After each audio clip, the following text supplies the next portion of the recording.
Good morning, students, staff, and distinguished guests. We welcome you to the 2026 Black History Month Assembly. That's fine, you can clap, yeah.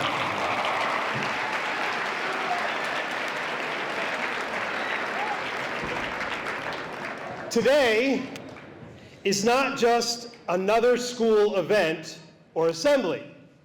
It is a historic landmark because this year we are celebrating the 100th anniversary of the movement to recognize and honor Black history in America.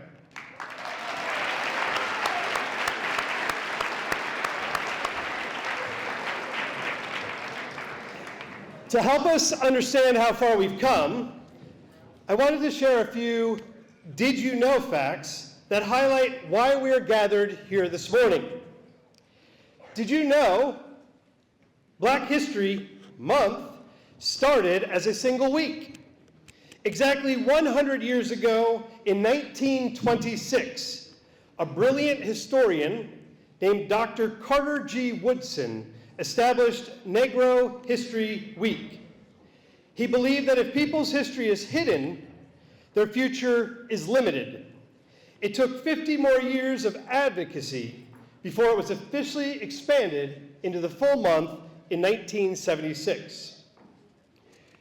Did you know why we celebrate it in February? It wasn't just a random choice. Dr. Woodson chose the second week of February to honor the birthdays of two men who changed the course of history, Abraham Lincoln and Frederick Douglass. Did you know the founder's own history was record-breaking? Dr. Carter Woodson, known as the father of Black history, was the son of former slaves and worked in coal mines as a child. Despite starting high school at the age of 20, he went on to become the second African American ever to earn a PhD from Harvard University. And lastly, did you know Ohio has a special role? Right here in Ohio, and even right here in our own hometown, our state was one of the most active hubs for the Underground Railroad. Thousands of people found their way to freedom through the bravery of local citizens and conductors who believed that liberty belonged to everyone. So standing here in 2026, we look back on a century of progress, but we also look forward. Black history is not just a collection of dates in a textbook. It's a story of music, science, law, and the very fabric of our community here in Chillicothe. And we're here to celebrate the unheard voices of the past and the bold voices of our students today. As we move through this morning's assembly, I challenge you to listen for a story you've never heard before and think about how you will contribute to the history of the next 100 years. So without further ado, let us begin our 2026 Black History Month celebration by giving our attention to Lonnie Robinson and Nylon Tirado as they come up and lead us in the Pledge of Allegiance. I'd ask that you stand as we join together in the Pledge of Allegiance and remain standing for the national anthem and Negro national anthem led by Pastor Michael Mothmer of Original Glorious Church.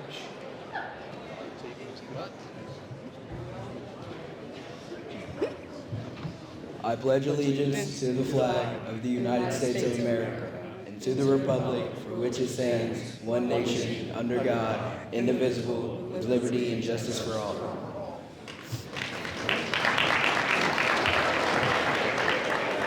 And I'd ask that you remain standing as I invite up Reverend Michael Mothmer of Original Glorious Church to lead us in the national anthem and the Negro national anthem.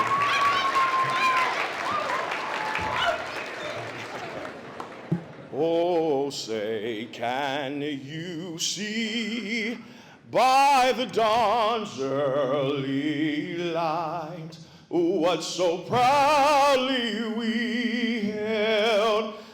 at the twilight's last gleaming, whose broad stripes and bright stars through the perilous fight o'er the ramparts we watched were so gallantly streaming, and the rocket's red glare, the bombs bursting in air, gave proof through the night that our flag was still there. Oh, say does that star-spangled banner yet wave o'er the land of the free and the home of the brave?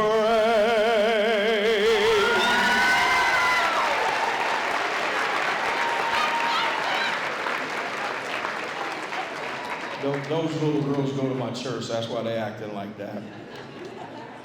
Lift every voice and sing till earth and heaven ring, ring with the harmonies of liberty. Let our rejoicing rise high as the listening sky. Let it resound loud as the rolling seas. Sing a song full of the faith that the dark past has taught us. Sing a song full of the hope that the presence has brought us. Facing the rising sun of our new day begun, let us march on till victory is won.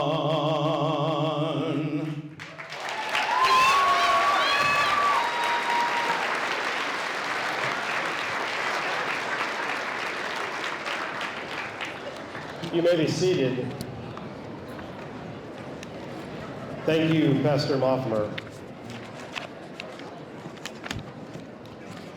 So throughout the morning, we're going to have 4 student readers, and they're going to share a little bit of Black history with us all.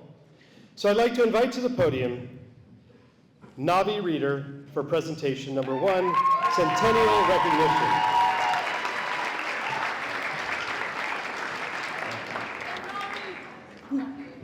Good morning. Today, as we come together for Black History Month, I want to talk about something called Centennial Recognition. That might sound like a big phrase, but it really means this. For 100 years, people have been working intentionally to make sure Black history is remembered, recorded, and celebrated, not forgotten or ignored. Black History Month didn't just appear one day. It started because someone saw a problem and decided to do something about it. In 1926, a historian named Dr. Carter G. Woodson helped start what was first called Negro History Week. At the time, Black history was mostly left out of textbooks, classrooms, and public conversations. Dr. Woodson believed that if people didn't know their history, they wouldn't fully understand themselves or each other. Negro History Week was held at February to honor the birthdays of Abraham Lincoln and Frederick Douglass, 2 important figures in the fight against slavery. Over time, that week grew. Schools, churches, and communities started adding lessons, programs, and celebrations. Eventually, in 1976, it officially became Black History Month. What's important to remember is that this wasn't just about the past. It was just correcting the story. For decades, Black achievements in science, art, politics, education, and everyday life were ignored or erased. These efforts made sure those stories were documented and shared. Over the last 100 years, Black History Month has grown in meaning. At first, it focused mostly on well-known leaders. Now, it also honors teachers, activists, artists, athletes, soldiers, and everyday people who made a difference in their communities. These efforts matter because Black history shapes how we see the world. When we learn the full story, including Black voices, we get a more honest understanding of our country. We also get role models who look like us, inspire us, and remind us that damage and change doesn't only come from famous names. It comes from regular people who refuse to be overlooked. Even today, the work isn't finished. People continue to document Black history through books, museums, oral stories, social media, and school programs like this assembly. Centennial recognition reminds us that Black history is not a trend or a once-a-year topic. It's an ongoing effect. So when we talk about 100 years of Black history, we're really talking about 100 years of persistence, of people saying, these stories matter. As students, we're now part of that next chapter. By listening, learning, and sharing these stories, we help make sure Black history continues to be recognized, not just in February, but all year long. Thank you.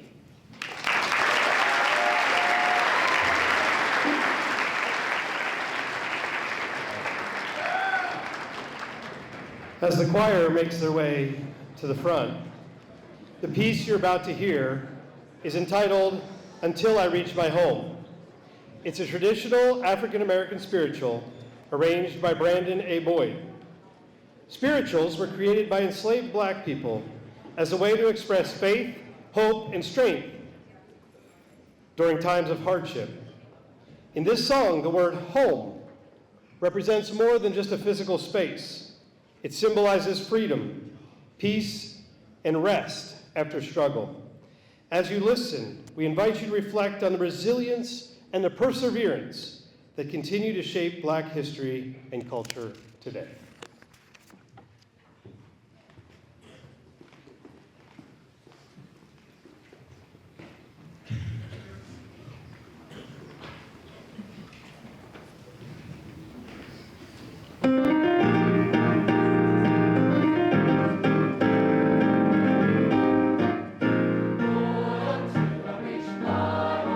Until I reach my home, I never spent my journey over till I reach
Good morning.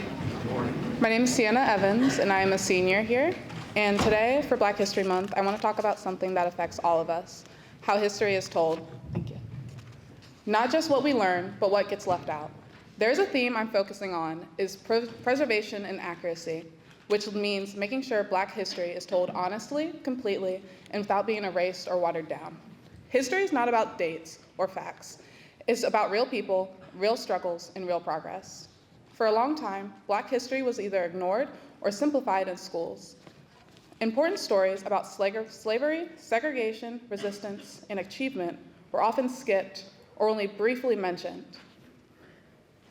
And because of this, many students grew up without learning the full truth about Black history in our country's past. Preserving Black history means protecting those stories, especially the uncomfortable ones, so they aren't forgotten. Accuracy means telling people and telling them truthfully, not changing facts to make people comfortable. In recent years, there has been debates across the country about what should be taught in our schools. Some of these discussions have led to efforts to limit how Black history, racism, or civil rights is discussed in schools. While people may have different opinions, it is important to remember that leaving out parts of our history makes it inaccurate. When history is incomplete, it affects how we understand the present. For example, learning about the civil rights movement without discussing racism that made it necessary does not tell the whole story. Learning about American success without acknowledging who was excluded from opportunities doesn't give us the whole picture. Preserving accurate Black history also means including many voices, not just famous leaders, but everyday people, students, workers, parents, artists, and activists who all played a role in shaping history. Their stories help us see that change doesn't only come from the top, it comes from communities standing together. When we tell inclusive and accurate stories, we build understanding instead of division. We learn empathy. We learn how far we've come and how far we still need to go. Preservation and accuracy isn't about blaming the past. We're learning from it. Black History Month reminds us that history should be protected, not restricted, and that the truth should never be optional. As students, we have a responsibility to learn, ask questions, and value the full story. When we protect accurate history, we protect understanding, respect, and progress for future generations. Thank you.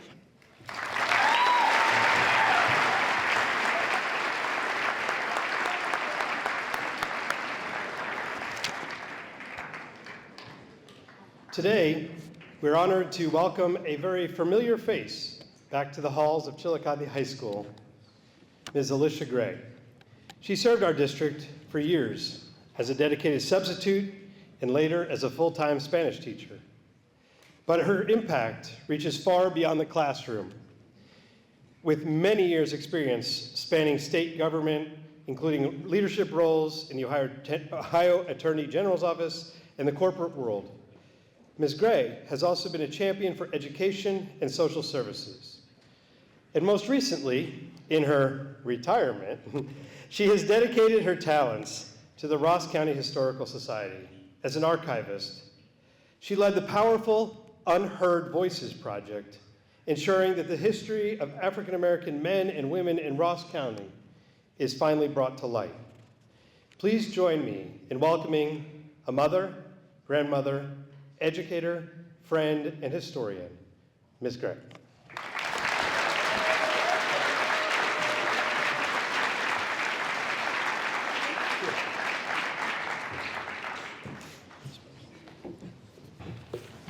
Wow.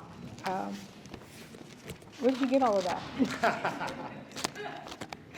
Okay. Good morning, Cavaliers. Good morning. Oh, no. I'm sorry. I'm a former teacher and a mother and a grandmother. Good morning, Cavaliers. Good morning. You can do better than that. I've heard you at football games, basketball games, baseball games, out on the street. Good morning, Cavaliers. Good morning. That's what I want to hear. That's what I want to hear. First, I must give honor to God, who is the head of my life. And on behalf of the Ross County Historical Society, my sincere thanks to Mr. Matt Ballantyne and Mrs. Amanda Mickey for the privilege and honor of being here today. acknowledging all of my friends and family who came out to support me. Thank you, thank you, thank you. I know, listening to someone come out and drone on about history of all things at 9 o'clock, 9:30 in the morning is the last thing that you would probably want to spend your Monday morning doing, but at least look at it this way. You're out of class. You're not sitting in class, so take advantage of it. Stay off your phones for a minute or two, and I dare you, no, I double dare you, to maybe learn something important today. So, do we still go with once a Cavalier, always a Cavalier? All right. Well, I have a confession. While I did graduate from this esteemed institution, I didn't start out being a Cavalier. I grew up in the Paint Valley School District, where yes, where I was first exposed to my history while attending Twin Elementary School in Bourneville, Ohio, just west of Chillicothe. So I hear some people know where Bourneville is. Glad you know your geography. Good. Let me tell you a story about how all of this came about. Close your eyes and think back to when you were in 3rd grade. When my cousins and I were in 3rd grade, the day came when our teacher gave us the assignment to do our family history, our family tree. In her infinite wisdom, she told me and my cousins not to worry about what we needed to do, as we were descended from slaves and had no history of worth. Naturally, being the mini overachiever that I was, I went home to my mother in tears, and being the mama bear that my mom is, she was ready to do battle. This was not going to happen on her watch, nope. Beverly Gray, for those of you who know her, has always had a love of history, but this insult lit a match that has fueled her passion for decades. Needless to say, my cousins and I aced our assignment, and the rest is literally history. Since that time, my mother, who still has a love of American history, has become a nationally recognized expert in African American history with a specialty in genealogy. For those who are not familiar, genealogy is the study of tracing one's family tree, history, and origins, often referred to simply as family history. And we all have family history. I can only aspire to come slightly close to what she has accomplished, and I must say that I absolutely love a good mystery and have begun my own journey into delving into the mysteries and histories of this area and African American history in particular. This year's Black History theme, A Century of Black History Commemorations, chosen by the Association for the Study of African American Life and History, marks 100 years since Carter G. Woodson established Black History Week. Now, I'm going to mark out this part because Mr. Valentine and his students have taken that part of my speech. They took that part of my speech. They took that part of my speech. So, yes, Mr. Woodson created Negro History Week, now Black History Month, in 1926 to combat the erasure of Black contributions by promoting the study of African American history, culture, and achievements, aiming to instill racial pride and counter negative stereotypes in a society that largely ignored or distorted Black narratives in schools and media. Does that sound familiar? That was 1926. This is 2026. 100 years later, our America, our United States, is staring down erasure of Black history and progress once again. In the past year, federal, state, and institutional decisions have gutted major pillars of America's civil rights protections and racial equity infrastructure, wiping away public data, slashing research funding, and erasing Black history across the board. You may ask why I say our America, but it is indeed an America for all of us, and the possessive form of us is our. Your life and my life and the lives of those around you are part of history, whether you realize it or not. Now, while those histories may not be on the grand and high scale of what we've come to learn in our American world history classes, as individual stories, they definitely make up important parts of the collective whole. Black history is American history. Why is it important? A famous quote says, "Those who cannot remember the past are condemned to repeat it. Learning history helps us realize and hopefully correct our mistakes."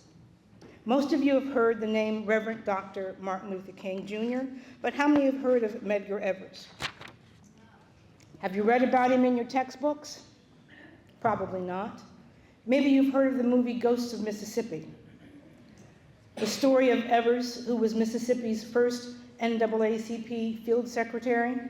Evers played a crucial role in investigating the brutal 1955 murder of Emmett Till, gathering witnesses secretly, providing protection for them, and helping to publicize the case nationally, bringing intense scrutiny to Southern racism and fueling the civil rights movement. Medgar Evers was murdered in 1963 for his civil rights activity, 5 years before the assassination of Dr. King. How many have heard of Fannie Lou Hamer? Crickets chirping. Fannie Lou Hamer was known as a courageous civil rights leader, community organizer, and activist for voting rights, economic justice, and women's rights, famous for her powerful speeches, leaving a powerful legacy of grassroots activism and demanding dignity for marginalized people. Let's try these names: James Chaney, Andrew Goodman, and Michael Schwerner. In 1964, during what is now known as the Mississippi Freedom Summer, civil rights workers James Chaney, Andrew Goodman, and Michael Schwerner, who were trained right here in Ohio at Miami University at the time, were murdered by Ku Klux Klan members in Neshoba County, Mississippi, after being arrested by a deputy sheriff, leading to national outrage and aiding the passage of the Civil Rights Act. Their bodies were found buried weeks later, highlighting racial terrorism and sparking a massive FBI investigation known as Mississippi Burning. You may have heard of the movie by the same name that highlighted that investigation. There's plenty more to go with what I've just mentioned, as these were just a few events that make up history no longer found in your textbooks. Why? They just aren't part of the state standards. As I've mentioned, Black history is being erased through political actions, educational censorship like banning books, and rewriting curriculum, restricting curriculum, systemic efforts to minimize racism's role, often driven by those seeking to promote a singular, sanitized, national narrative and downplay Black contributions and struggles. These tactics include rewriting web pages, restricting and downplaying racism narratives, restricting teaching about slavery and civil rights, and promoting narratives that downplay racism affecting public spaces, state and federal websites, and schools. Black history is still American history. So you may be asking yourself, what does all of this have to do with me? That all happened in the South years ago. Well, Chillicothe and Ross County was not isolated from segregation either. And it really wasn't all that long ago. The Majestic Theater, how many know of the Majestic Theater here in town? Raise your hands. The Majestic Theater on 2nd Street, right here in town, was just one of the places that was segregated. And you remember what segregation means. It means separate, put aside by either force or policy, typically based on race, gender, religion, or other group characteristics. I remember my father taking me and my sister to see a Disney movie at the Majestic Theater, and we sat in the balcony. I thought it was cool. We were up high, we were in the balcony. I didn't know we couldn't sit on the main floor of the theater. I didn't know that Black people were just not allowed in certain places. There were many neighborhoods in town that did not allow African Americans to live. Some of you may be familiar with the Southern Playground on Walnut Street. It was actually the original play area for the Southern School, the segregated school for Black students, Black children living in Chillicothe. The city pool. How many have been to the city pool down in the park? The city pool was built in part due to the drowning deaths of 3 little African American boys who were swimming in the Scioto River because they were not allowed to swim in any of the pools here in town. I'd like to take a moment to highlight a couple of areas that have more positive ties to Chillicothe. While they may not seem like much, and each of those I'll talk about probably didn't think they were making history at the time, I am very sure that they can now be counted as part of the historic narrative of our community. Black entertainment is historically key for documenting Black life, challenging stereotypes, fostering cultural pride, and driving social change, serving as a powerful platform for expression, resistance, and economic influence through music, including blues, hip hop, jazz, film, as race films, modern blockbusters that we've seen, including Sinners, and television, shaping global cultural narratives of Black resilience and creativity from early spirituals, as you heard today, to contemporary blockbusters.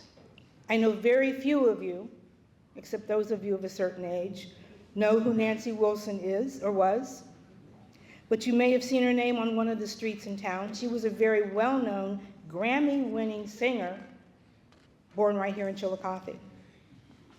Remember I talked to you about the importance of genealogy, knowing your family history? How many of you know who James Todd Smith is? Raise your hand if you do.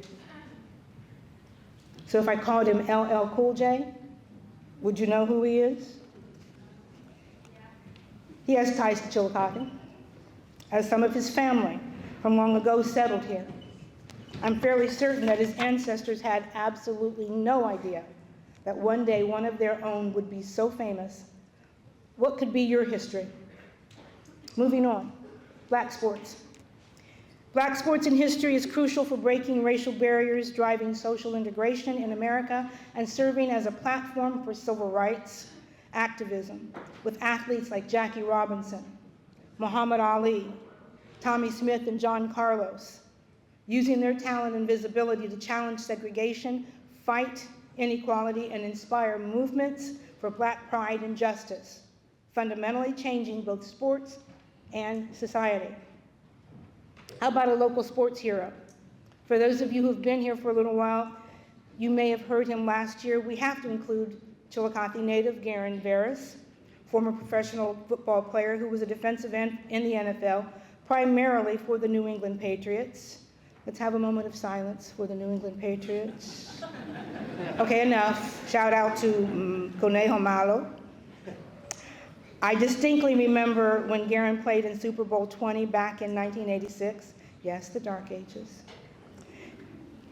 Garen graduated from Chillicothe High School, where he starred in football and basketball in 1981. I'm going to throw out another name that you may not necessarily recognize, but for family members you may. Craig Payne. Craig Payne was an American professional boxer who competed from 1985 to 2001. Born here in Chillicothe, he challenged once for the International Boxing Organization heavyweight title in 1992. As an amateur, he won the National Golden Glove super heavyweight title in 1983. Craig was a standout football player at Chillicothe High School, graduating from here in 1979.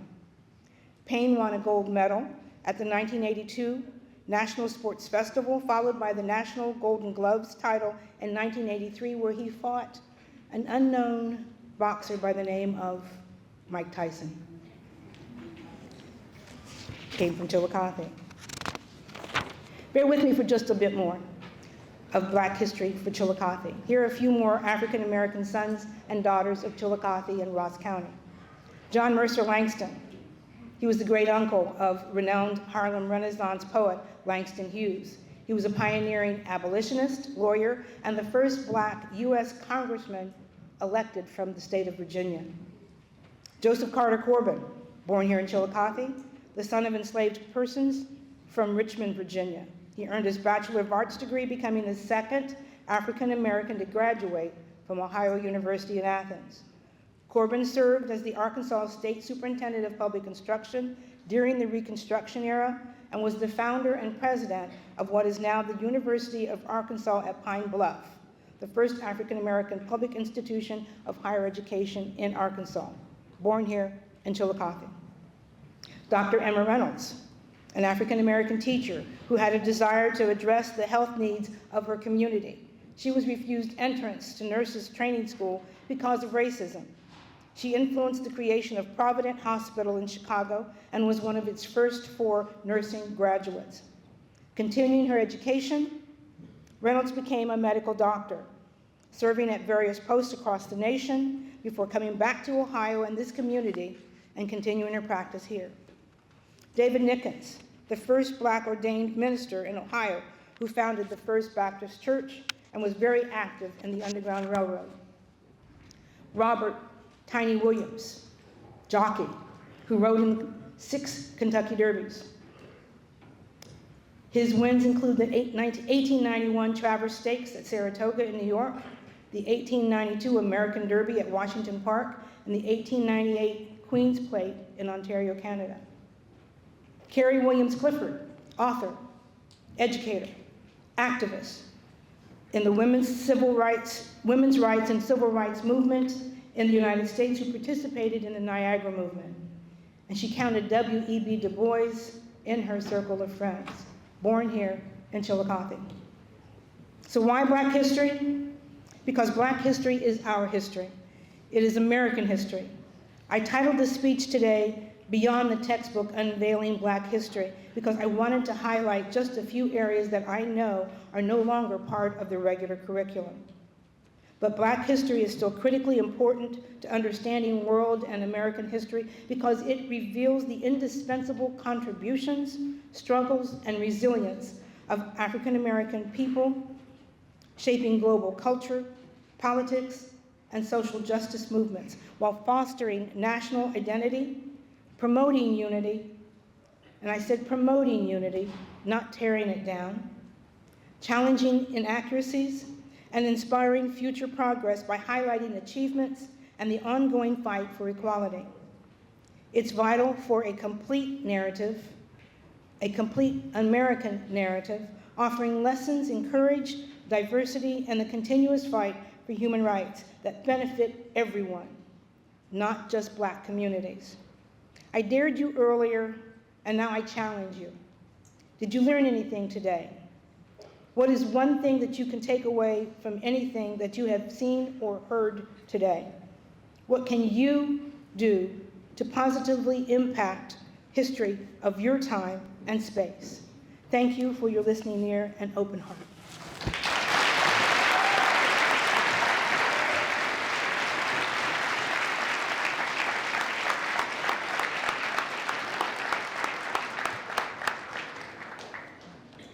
So Ms. Gray, do you want to get me the test and I'll set it out to all the students and they can take it later? Okay.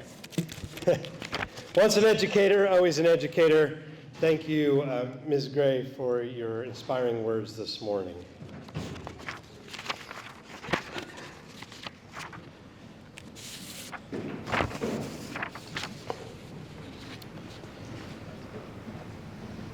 I invite to the stage Stella, and she will share presentation number 3, Impact and Legacy.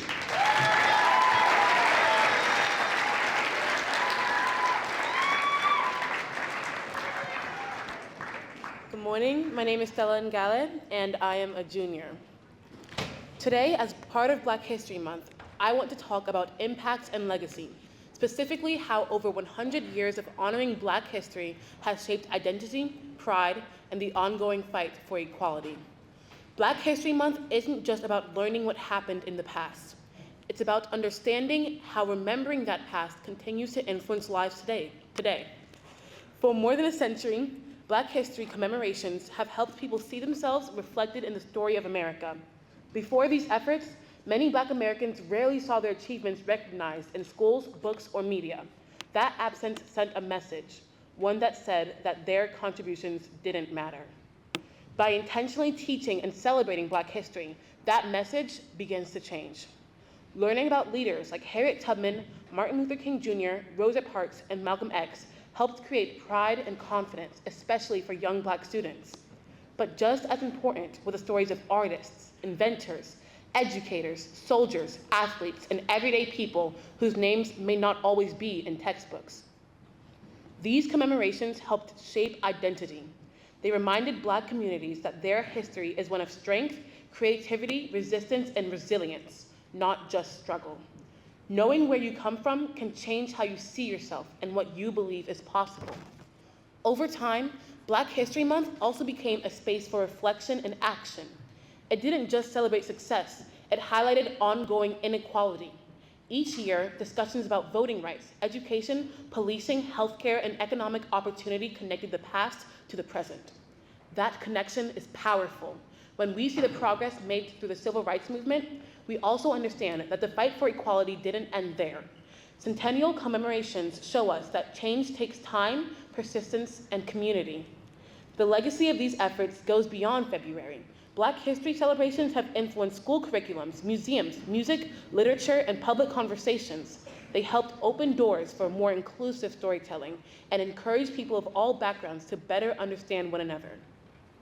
The impact of 100 years of Black history commemorations is clear. They have built pride where there was once silence, identity where there was once erasure, and momentum where there was once exclusion. As we honor this legacy, we are also responsible for carrying it forward. By learning the full story, respecting the past, and standing up for equality in the present, we help shape a future that reflects the values these commemorations were meant to protect.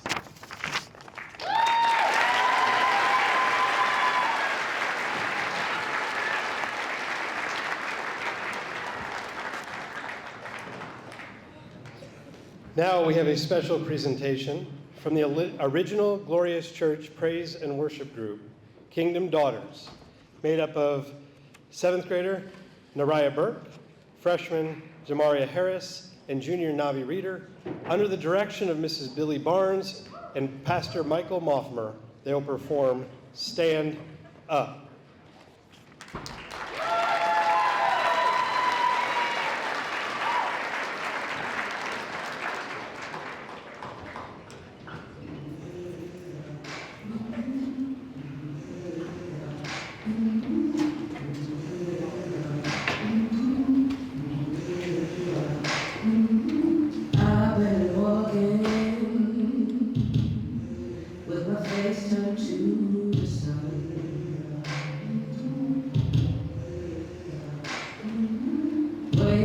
Together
Good morning. My name is Malachi Upshaw, and I'm a junior here. Today, as a part of Black History Month, I want to focus on cultural celebration, specifically how Black excellence has shaped our world through music, athletics, and science. These areas aren't just entertainment or hobbies. They are powerful examples of creativity, discipline, and innovation. And what's even more exciting is that many of these stories connect right here in Ohio. Let's start with music. Black musicians have shaped nearly every major genre we listen to today: jazz, blues, hip hop, gospel, and R&B. Ohio has played a huge role in that history. For example, John Legend, who grew up in Springfield, Ohio, is an award-winning artist whose music combines storytelling, activism, and soul. Another Ohio legend is Bootsy Collins from Cincinnati, whose work with funk music helped shape modern hip-hop and pop sounds. These artists didn't just make history, they influenced culture and gave voice to Black experiences. Next is athletics, an area where Black excellence is often highly visible, but still deserves recognition for the barriers that were broken. Ohio is home to many legendary Black athletes, including Jesse Owens, who was born in Alabama, but became a star at The Ohio State University. At the 1936 Olympics, Owens won 4 gold medals, challenging racism on a global stage and proving that talent and determination cannot be limited by prejudice. More recently, Ohio's own LeBron James from Akron has made an impact far beyond basketball. While he is one of the greatest athletes of all time, he's also known for giving back to his community, especially through education with the I Promise School. His legacy shows that how athletic success can be used to uplift others. Finally, let's talk about science and innovation, an area where Black excellence is often overlooked. Dr. Mae Jemison, the first Black astronaut woman, inspired generations to see science as a space where they belong. Closer to home, Ohio's institutions like Central State University, a historically Black college, have produced scientists, engineers, and researchers who continue to contribute to medicine, technology, and environmental science. Celebrating Black excellence in science reminds us that intelligence, curiosity, and innovation exist everywhere and always have. Cultural celebration is about more than just applause. It's about recognition. But honoring Black excellence in music, athletics, and science, especially right here in Ohio, we celebrate creativity, resilience, and leadership. Black History Month reminds us that these achievements aren't rare exceptions. They are part of a long, powerful tradition. As students, we can honor that tradition by appreciating these contributions, learning their stories, and believing in our own potential to make an impact. Thank you.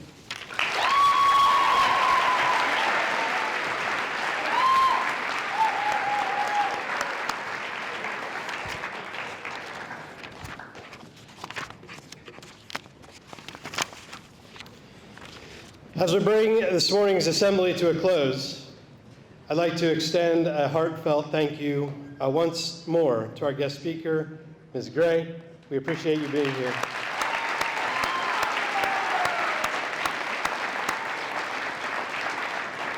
To Pastor Moffmer for his musical talents.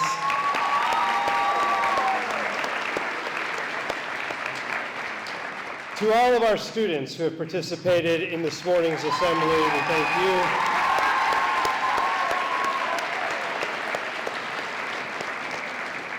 And also an acknowledgement of our musical groups, our choir who shared the spiritual,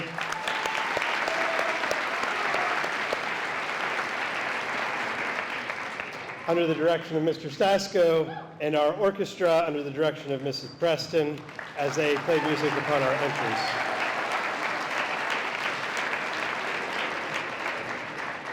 Ms. Gray, we thank you for showing us that history isn't just found in textbooks. It's found in our neighborhoods, our own families, and in the unheard voices you've worked so hard to amplify through the Ross County Historical Society. You've reminded us this morning that every name and every story matters, so thank you. We begin today by acknowledging that we are standing at a 100-year milestone. This month has served as a bridge between the past and the present.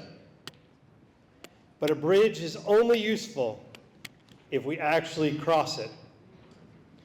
Today we heard stories of resilience, struggle, and monumental achievements. We learn that Black history is not a separate chapter of American story. It is the very ink with which the story is written. From the coal mines where Dr. Carter Woodson worked, to the classrooms of Chillicothe High School and Middle School, the legacy of excellence is a continuous line. To our students, you are now the keepers of this 100-year legacy. As you walk out of these doors this morning, remember the unheard voices of the past were people just like you. People with dreams, talents, and a courage to make a difference. The next century of history starts today, and it starts with our voices. I challenge you to be the leaders, the creators, and the historians of the future. Don't just learn history, make it. Thank you for our staff, specifically Mrs. Mickey, who helped to organize this morning's event.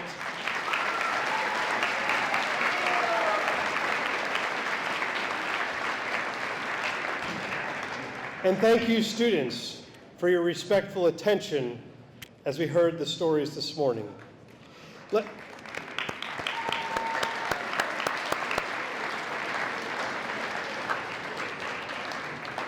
Let's carry the spirit of the centennial celebration with us throughout the rest of this year and for years to come.